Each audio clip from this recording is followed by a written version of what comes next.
Hello everyone, welcome to करंटपुर। तो आज के डेली करंट अफेयर्स की सीरीज में हम लोग देखेंगे 10 जनवरी 2024 के करंट अफेयर्स को।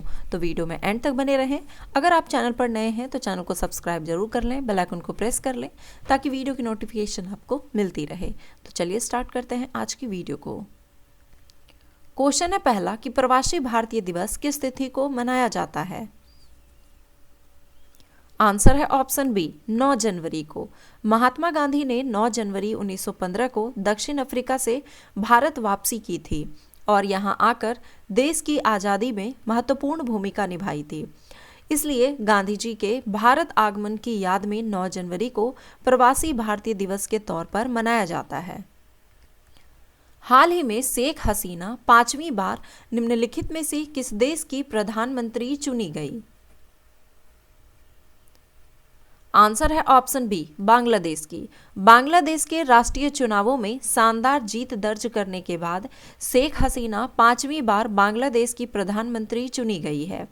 बांग्लादेश की मौजूदा प्रधानमंत्री शेख हसीना की पार्टी आवामी लीग ने लगातार चौथी बार आम चुनाव जीत लिया है, जिसमें 50% से अधिक वोट मिले हैं। हाल ही में किसे रेलवे बोर्ड के सचिव के रूप में नियुक्त किया गया है। आंसर है ऑप्शन सी सुश्री अरुणा नायर को। 1987 बैच की भारतीय रेलवे कार्मिक सेवा IRPS अधिकारी सुश्री अरुणा नायर को रेलवे बोर्ड के सचिव के रूप में नियुक्त किया गया है। सुश्री जया वर्मा सिन्हा रेलवे बोर्ड के अध्यक्ष और CEO हैं। वे इस शीर्ष पद पर नियुक्त होने वाली पहली महिला है। भारत की पहली अंतर्देशीय जलमार्ग विकास परिषद ने नदी पर्यटन के विकास के लिए कितने करोड़ रुपए आवंटित किए हैं। आंसर है ऑप्शन डी 45,000 करोड़। भारत की पहली अंतर्देशीय जलमार्ग विकास परिषद ने नदी पर्यटन के विकास के लिए 45,000 करोड़ रुपए आवंटित किए हैं। इस बैठक में देश में आर्थिक विकास और वाणिज्य के माध्यम के रूप में अंतर्देशीय जलमार्गों को सक्षम करने के उद्देश्य से देश में नदी क्रूज पर्यटन के विकास के लिए 45,000 करोड़ रुपए के निवेश की प्रतिबद्धता जताई गई। अंतर्राष्ट्रीय पर्पल उत्सव 2024 का आयोजन कहाँ किया गया। आंसर है ऑप्शन बी गोवा में। एक बहुप्रतीक्षित अंतर्राष्ट्रीय पर्पल उत्सव 2024 गोवा में शुभारंभ हुआ, जो 13 जनवरी 2023 तक चलेगी। यह उत्सव राज्य दिव्यांगजन आयुक्त कार्यालय द्वारा गोवा सरकार के समाज कल्याण निदेशालय के सहयोग से तथा भारत सरकार के सामाजिक न्याय और अधिकारिता मंत्रालय के दिव्यांगजन सशक्तिकरण विभाग के समर्थन से आयोजित किया जा रहा है। प्रसिद्ध फुटबॉल खिलाड़ी फ्रांज बेकनबाउएर का हाल ही में निधन हो गया। वे किस देश के थे। आंसर है ऑप्शन बी जर्मनी के। प्रसिद्ध फुटबॉल खिलाड़ी फ्रांज बेकनबाउएर का जर्मनी में 78 वर्ष की आयु में निधन हो गया। जर्मनी में फुटबॉल के सम्राट के नाम से चर्चित फ्रांज बेकनबाउएर ने खेलों के क्षेत्र में देश की महत्वपूर्ण उपलब्धियों में केंद्रीय भूमिका निभाई थी। उन्होंने विश्व कप सहित 103 सम्मान हासिल किए थे। भारत के प्रधानमंत्री नरेंद्र मोदी पर मालदीव के किस मंत्रियों की आपत्तिजनक टिप्पणी के कारण उसे निलंबित कर दिया गया।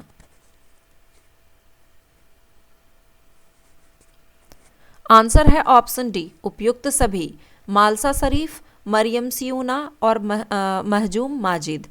भारत के प्रधानमंत्री नरेंद्र मोदी की लक्षद्वीप यात्रा का मजाक उड़ाने को लेकर उठे विवाद पर मालदीव सरकार ने PM मोदी और भारत पर अपमानजनक टिप्पणी करने पर मालदीव सरकार ने अपने 3 मंत्रियों मलासा शरीफ, मरियम सियूना और अब्दुल्ला महजूम माजिद को निलंबित कर दिया है। मालदीव के जो राष्ट्रपति हैं अभी वो है मोहम्मद मुइजू। भारतीय अंतरिक्ष अनुसंधान संगठन इसरो ने सूर्य मिशन आदित्य L फर्स्ट उपग्रह को लैग्रेंज पॉइंट फर्स्ट को हेलो ऑर्बिट में किस तिथि को सफलतापूर्वक स्थापित किया। आंसर है ऑप्शन सी 6 जनवरी 2024 को। 6 जनवरी 2024 को भारतीय अंतरिक्ष अनुसंधान संगठन इसरो ने सूर्य मिशन आदित्य L फर्स्ट उपग्रह को लैग्रेंज पॉइंट फर्स्ट की हेलो ऑर्बिट में सफलतापूर्वक स्थापित किया। लैंग्रेज पॉइंट फर्स्ट पृथ्वी से लगभग 1.5 मिलियन किलोमीटर दूर स्थित है। आदित्य एल फर्स्ट उपग्रह को 2 सितंबर 2023 को PSLV C57 के द्वारा प्रक्षेपित किया गया था। यह मिशन करीब 5 वर्ष की अवधि के लिए है। हाल ही में छोटे उपग्रह के विकास के लिए इसरो मृग में समझौता हुआ। मृग का संबंध किस देश से है? आंसर है ऑप्शन डी, मॉरिशस से। केंद्रीय मंत्रिमंडल ने 5 जनवरी 2024 को एक संयुक्त लघु उपग्रह के विकास में सहयोग से संबंधित भारतीय अंतरिक्ष अनुसंधान संगठन और Mauritius research and innovation council मृग के मध्य हुए समझौता ज्ञापन को मंजूरी दे दी। यह समझौता इसरो और मृग के बीच 1 नवंबर 2023 को मॉरिशस के पोर्ट लुइस में हस्ताक्षरित हुआ था। 81वां गोल्डन ग्लोब्स अवार्ड्स 2024 में निम्नलिखित में से किस फिल्म को बेस्ट फिल्म का अवार्ड दिया गया? आंसर है ऑप्शन सी, ओपेनहाइमर को।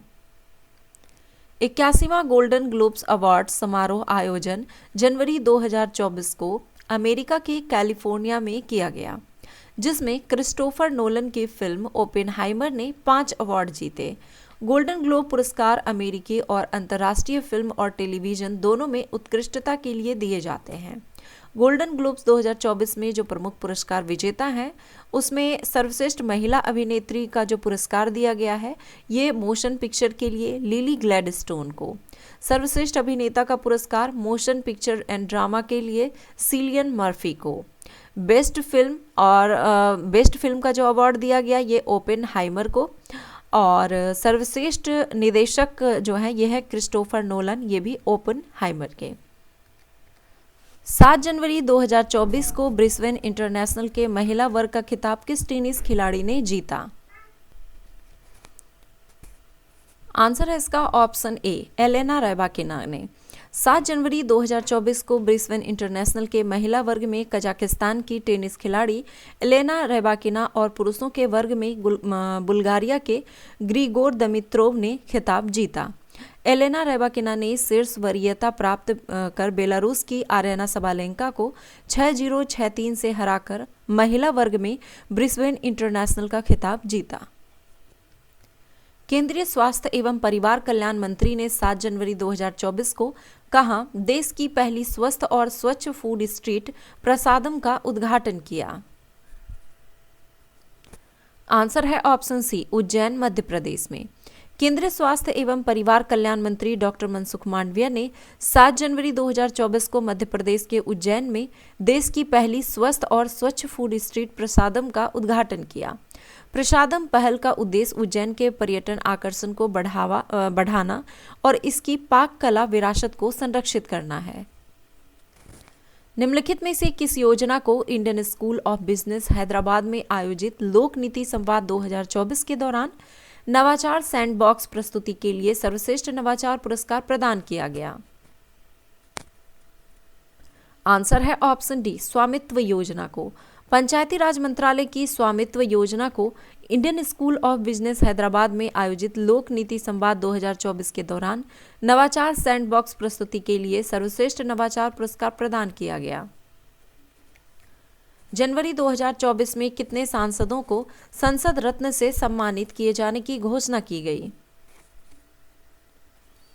आंसर है ऑप्शन डी, 5 सांसदों को। जनवरी 2024 को 5 सांसदों को संसद रत्न तथा 4 सांसदों को संसद महारत्न से सम्मानित किए जाने की घोषणा की गई। इन सांसदों को यह पुरस्कार 17 फरवरी 2024 को प्रदान किया जाएगा। पूर्व राष्ट्रपति APJ अब्दुल कलाम के कहने पर इस सम्मान की शुरुआत चेन्नई स्थित गैर लाभकारी धर्मार्थ न्याय प्राइम पॉइंट फाउंडेशन द्वारा की गई थी। संसद रत्न पुरस्कार प्रतिवर्ष उत्कृष्ट प्रदर्शन करने वाले सांसदों को, जबकि संसद महारत्न पुरस्कार लोकसभा के कार्यकाल के दौरान प्रदर्शन में निरंतरता के लिए 5 वर्ष में एक बार प्रदान किए जाते हैं। निम्नलिखित में से किस सांसदों को 2024 में संसद महारत्न पुरस्कार से सम्मानित नहीं किया गया है? आंसर है ऑप्शन डी, जयदीप धनखड़ को। जनवरी 2024 को 4 सांसदों को संसद महारत्न से सम्मानित किए जाने की घोषणा की गई, जिनमें से N.K. प्रेमचंद्रन शामिल हैं, जो कि RSP के हैं, अधीर रंजन चौधरी कांग्रेस के, विद्युत बरन महतो भाजपा के और हिना विजय कुमार गावित भाजपा के। चंदुबी महोत्सव हाल ही में किस राज्य में मनाया गया? आंसर है ऑप्शन बी, असम में। वर्ष 2024 में जुलाई में यूनेस्को की विश्व धरोहर समिति की अध्यक्षता कौन सा देश करेगा? आंसर है ऑप्शन ए, भारत। वर्ष 2024 में यूनेस्को की विश्व धरोहर समिति की अध्यक्षता और मेजबानी भारत पहली बार 21 से 31 जुलाई 2024 तक नई दिल्ली में करेगा। यूनेस्को में भारत के अस्थायी प्रतिनिधि विशाल वी वर्मा है।